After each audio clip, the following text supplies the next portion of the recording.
Good morning, Mr. Secretary, dear Marco. A warm welcome to NATO, your first foreign ministers meeting. But before I continue, let me express my condolences about the 4 US soldiers who died during exercises in Lithuania. Our thoughts are with their family, their friends, their colleague soldiers, and we have the deepest respect for their service. I also want to highlight the work being done by the US, Lithuania, but also Poland and Estonia to work around the clock, basically to do everything to make sure that they would be recovered. But again, we are very sad about their death. Marco, I want to commend you for your tireless diplomacy over the last couple of months. You've traveled the whole world.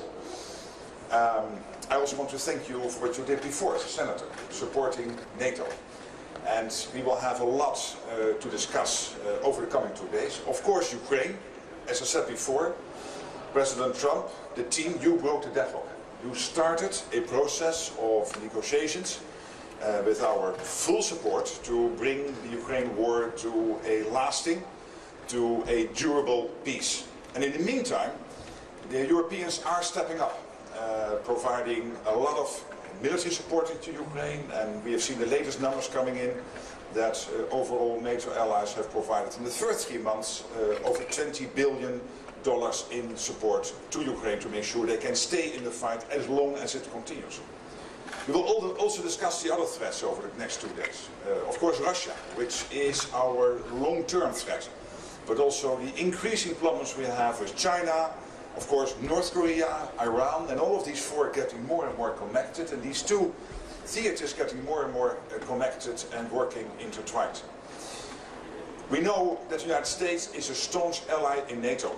I had a very good meeting with the President, with President Trump, but that commitment comes with an expectation. And the expectation is that European allies and Canada need to spend more. Since Trump 45, the aggregate extra spending from Canada and Europe has been $700 billion up to now. But when you look at the hundreds of billions of euros/dollars now rolling in the last couple of months, this is probably the biggest surge in defense spending we have seen in Canada and Europe since the Cold War, since the Berlin Wall came down. So that is good news, but still we need to do more.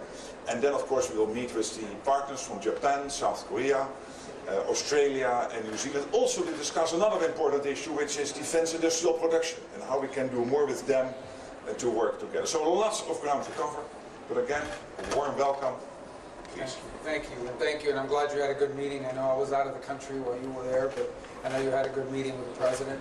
Thank you for your condolences at the 4 Americans who tragically lost their lives in an important training exercise. We honor them, and it also reminds us that the United States is in NATO. We're an active, as we speak right now, the United States is as active in NATO as it has ever been. And some of this hysteria and hyperbole that I see in the global media and some domestic media in the United States about NATO is unwarranted. President Trump's made clear he supports NATO. We're going to remain in NATO. He's made clear, but our first ambassador that got out of the United States Senate is our ambassador to NATO, who joins us here today on his first day, on his first hour on the job. So all of that is a testament to it. But we want NATO to be stronger. We want NATO to be more viable. And the only way NATO can get stronger and more viable is if our partners, the nation states that comprise this important alliance, have more capability. This is a collection not just of partners and allies, but of advanced economies, of rich countries who have the capability to do more. We understand that's a trade-off. We have to do it every single year in our country. I assure you that we also have domestic needs. But we've prioritized defense because of the role we've played in the world, and we want our partners to do the same.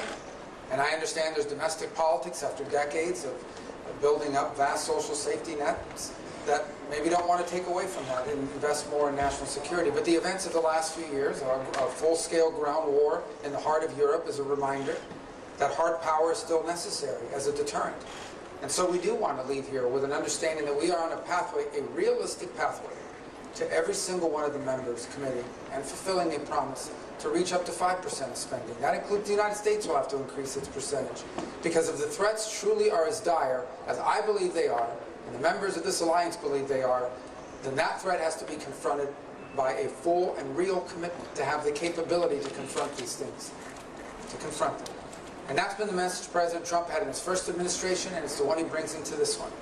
He's not against NATO. He is against a NATO that does not have the capabilities that it needs to fulfill the obligations that the treaty imposes upon each and every member state. And it wants our name, and no one expects that you're going to be able to do this in 1 year or two, but the pathway has to be real. This is the hard truth, but it is a basic one that needs to be said now. In order for us to prove, and in order for us to build the kind of NATO that has the capability to defend the territories of our nation states and deter any action that would be aggressive against any one of us. So I hope to have a chance to engage on that here today in our conversations. I'm sure we will. Of course, we're also happy to be joined by our Indo-Pacific partners, who have become great partners to the alliance as we also see increased threats to both freedom of navigation and territorial integrity in the Indo-Pacific.